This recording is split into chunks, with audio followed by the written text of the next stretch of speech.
Good morning and welcome to 365 Days of Amazing Stories with Theo Mera.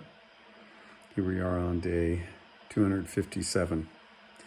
And I wanted to go over, which I have never done before really, this last story that I told, The Master Maid, and some of its significance, because we can hear a fairy tale or story and just think it is total nonsense and meaningless.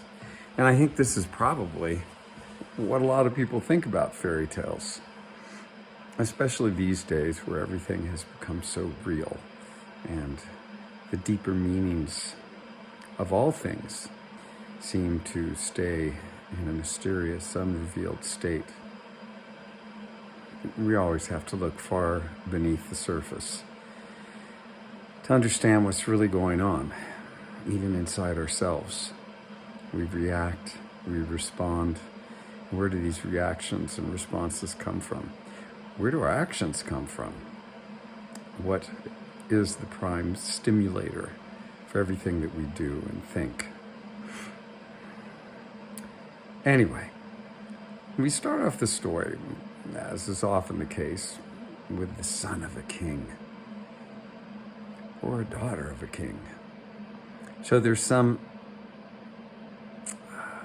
immediate image of a person being of a noble descent, of which we are all. And then the story goes into his quest to go off and seek his own life. Again, something that we hopefully all do at a certain point in time. We go off to find ourselves in this world and our relationship to everything around us. He ends up in the employment of a giant. Now, there's already a woman, a princess, we could say, who's in the employment of this giant. And what does the giant really represent? This overpowering, overbearing presence that really disallows us from unfolding our lives in the way that we would like them to be unfolded. So, when we're confronted with these situations, we have to really stand within our own power, take our power back, take our lives back, make a stand. Now, the master maid, the woman, had not been able to do this. And she couldn't, because she was only representing the feminine side of things. The feminine alone is just the feminine. Now, the young king's son could not do it by himself either, because the masculine standing alone is only the masculine. And yes, we can live our lives in solidarity. We can live our lives alone and we can manage, but it does not create or provide this fullness of life that could take place.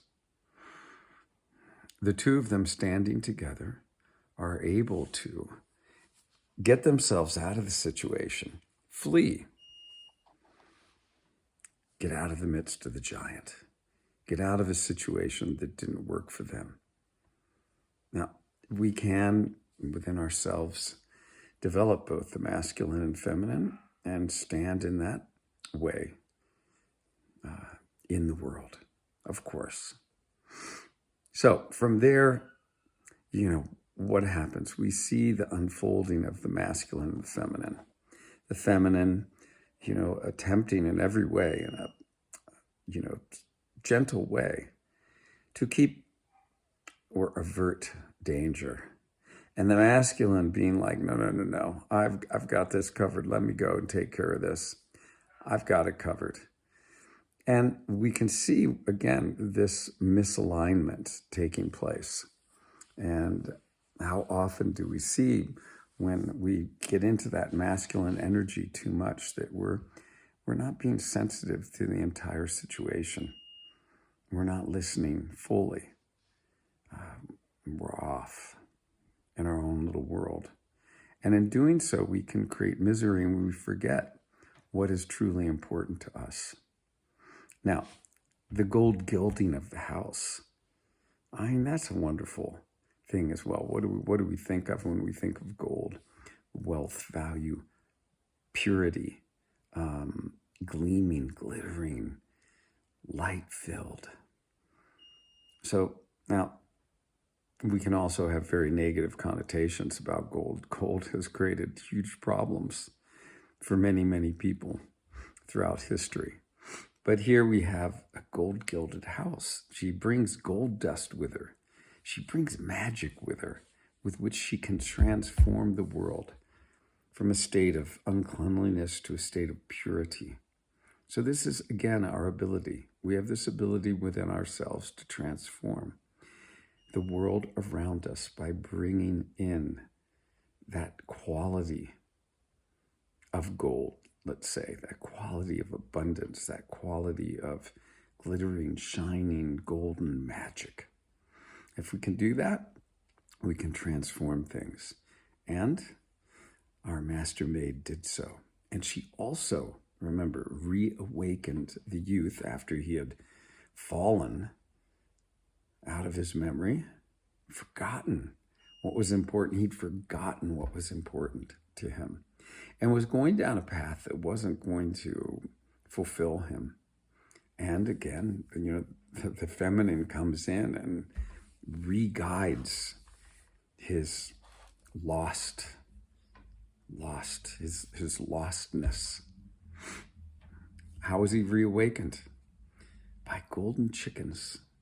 The golden chickens it reminded him of what had happened. He remembered.